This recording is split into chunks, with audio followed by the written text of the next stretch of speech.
היות ונשמעים קולות מלחמה, בחינת כדרו שמיים אבים כמעה או הרבה, אני לא יודע להחליט, איך תראה חזית הצפון? וכפי שאמרתי בתחילת הדברים, מה שיהיה בחזית הצפון יהיה בכל הארץ. כן, בבקשה. תראה, קודם כל אנחנו צריכים להבין שלאיראן יש אסטרטגיה. היא בנתה תפיסת פעולה. תפיסת הפעולה שלה נחלקת לשתי זרועות. זרוע אחת היא זרוע שאנחנו קוראים לה זרוע הגרעין. איראן מנסה להיות מדינה גרעינית או מדינת צו גרעינית, זה לא משנה. בסוף העניין הוא שיש לה יכולת, תהיה לה יכולת תוך זמן קצר לייצר גרעין צבאי. זה זרוע אחת. וזרוע שנייה היא הזרוע הקונבנציונלית, שבה היא תבקש להפעיל את כל השליחים שלה. לאיראן אין גבול משותף איתנו, והיא תתקשה לפעול ישירות מול ישראל.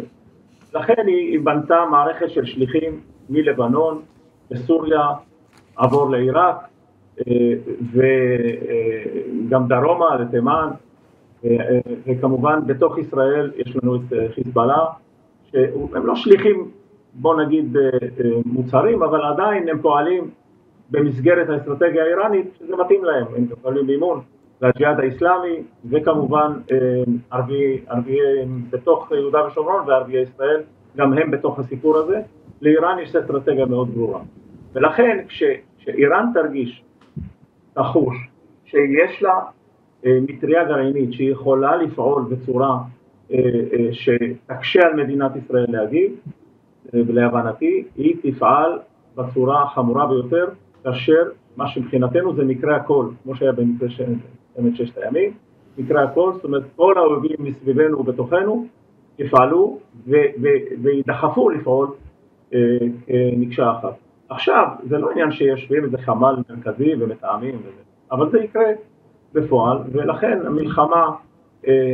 למלחמה הזו אנחנו צריכים להתכונן מבחוץ ומבפנים. כשאתה אומר להתכונן מבחוץ, נניח שאני יודע מה זה, אבל להתכונן מבפנים, למה כוונתך? אתה יודע מה, אני אקצר את הדרך, הרי אתה מתכוון למה שראינו במבצע שומר החומות, ואנחנו מבינים שמה שראינו שם, ראינו תרגול מקדמה על העתיד. מה אנחנו צריכים לעשות? פרומו קטן. מה שאנחנו עתידים לראות זה קודם כל, צריך להבין שצה"ל בשביל לפעול בגבולות, נגיד בלבנון, בזירה הצפונית, לבנון וסוריה, יהיה חייב לרכז כוחות צפונה. בשביל לרכז כוחות הוא צריך לשנע את הכוחות האלה לאורך צירים, אנחנו יודעים איפה הצירים האלה עוברים, וחלק מהצירים האלה הם יהיו תחת איום בעייתי מאוד. אנחנו ראינו את זה אגב באירועי אוקטובר 2000, כשנסגר ציר ואדי ערה, ואנחנו עתידים לראות את זה. עכשיו, זה צה"ל שיצליח להגיע לצפון, ואני מקווה שיצליח ויעשות את מה שהוא צריך לעשות בגבולות. אבל פנימה, כדי לאפשר את זה, וכדי למנוע גם מצבים של חסימת צירים בתוך המדינה, פגיעה ביישובים מעורבים ולא מעורבים. אני גר בכוכב יאיר, ויש לי פה שכנים שאני בחובר החומות חרדתי שמה יבואו 50 טויוטות וייכנסו ליישוב ויתחילו לראות, יעשו פוגרום פה. יש תרחישים שהם לא מופרכים, ולכן צריך לתת מענה גם לתרחישים האלה. אני המלצתי בזמנו להקים כוח, אני קראתי לו משמר לאומי, אני גם עכשיו, אני רואה שקוראים לזה גם משמר לאומי, אני מקווה שזה דומה, אבל כוח גדול מאוד, שיוכל לתת מענה.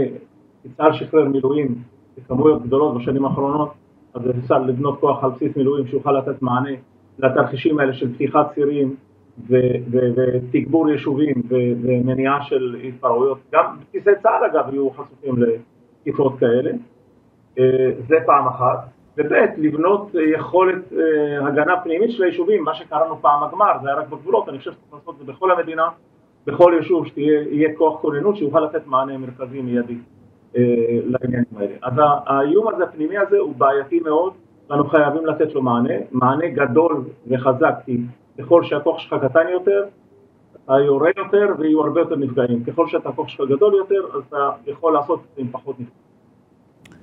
שמע, כשאני חושב אודות דבריך, ולצורך העניין, הבלהה שאחזה אותי במבצע שומר חומות לא פגע עד היום הזה, כשראינו מה הפוטנציאל של הגל הזה הקשה שעבר על אי אלו ערים בישראל, אני שואל את עצמי, טוב, נניח שמה שאתה מציע יקרה, שבכל יישוב ויישוב יוקם כוח מגן קטן או לא קטן, כוח שמסוגל להגן על היישוב. אבל כשאני חושב על ערים כמו חיפה, שהיא עיר מעורבת, תל אביב יפו, שהיא עיר בעצמה מעורבת, רמלה, לוד, עוד מקומות, עכו ועוד מקומות בישראל, אבל גם תל אביב מעצם גודלה, היא צריך צבא בשביל לשמור על עיר כזו גדולה, או ירושלים. זה צריך לעשות שרי עשרות, שרי מאות, שרי אלפים. זאת אומרת, תל אביב אפשר לחלק לשכונות, בכל שכונה אפשר להקים צוות כוננות כזה. אין שאלה, יש פה בעיות לא פשוטות, צריך להסמיך אנשים לפעול להגנה עצמית במקרים האלה, וגם לכוחות שאני מציע, לכוח המשמר הלאומי הזה שאני מציע, הוא צריך להיות גדול וצריך לתת לו מענה חוקי כדי שיוכל לפעול מול אזרחים ישראלים, זה לא פשוט. וצריך לבנות את זה, זה אי אפשר, ואנחנו בפיגור גדול מאוד מהשומר החומות, לא נעשה כלום, אני ניסיתי לפנות למקבלי החלטות מיד אחרי שומר החומות, לא קרה שום דבר. עכשיו מתחיל לקרוא, אני לא יודע אם הממשלה הזאת, אבל אני לא מבין עוד איכשהו מה הם רוצים להקים, אבל אני חושב שהקמה של כוח כזה על בסיס מילואים גדול היא קריטית, וצריך להתחיל בה מיד בכל האפשר. וכאשר הממסד למינהו ולסוגהו, שאינני יודע למי אתה פונה, פוגש את הפרופסור גבי סיבוני, ושומע את הדברים, מה עונים לך, מה אומרים לך? התשובות שקיבלתי בדרך כלל, אנחנו על זה, כאילו נתתי מסמכים לשרים הרלוונטיים בזמנו, לממשלה הקודמת,